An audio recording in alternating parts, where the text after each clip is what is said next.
que historiadores só produzem para si mesmos? Vamos ver isso com um pouco mais de cautela para a gente ver como é que historiadores estão produzindo para fora da academia.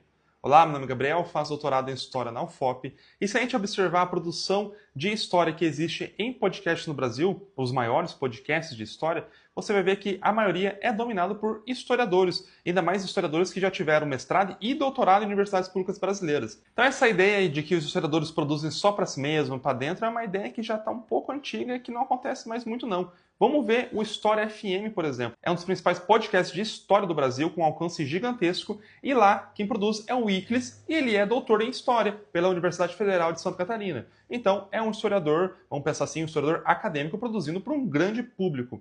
O segundo podcast que eu gosto muito, que é o História Pirata, tem dois historiadores de formação. O Rafael, que ele é da Unicamp, e o Daniel Gomes de Carvalho, que é professor universitário. Ele estava dando aula de História na Universidade de Brasília e agora está dando aula na Universidade de São Paulo, na USP. Então, são historiadores acadêmicos, que trazem uma linguagem acadêmica séria, com pesquisa de verdade, e produzem para um grande público. Se a gente for observar outros podcasts também, que eu gosto bastante, que eu acompanho, tem vários historiadores lá dentro. O Xadrez Verbal, por exemplo, ali do Felipe Figueiredo e do Matias Pinto, os dois são formados em História e produzem um conteúdo de excelente qualidade, e os dois são historiadores formados ali pela USP. Vamos pegar, por exemplo, um outro podcast que eu gosto muito, que é o Hora Americana, também todos ali formados em universidades públicas, com doutorado, e trazem pesquisadores da academia para fazer entrevista, para falar também sobre temas históricos de maneira muito simples, muito gostosa de ouvir.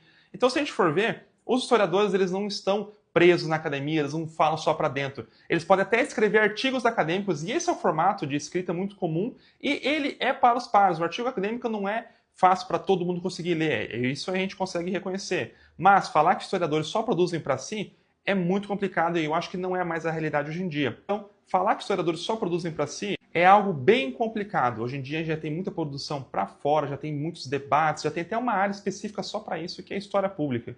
Então eu acho que cada vez mais os historiadores estão falando para outros públicos em diversos formatos. Não é só porque é um formato que você acha que é bom, por exemplo, livros com uma linguagem bem acessível, que esse é o único formato que as pessoas vão consumir história.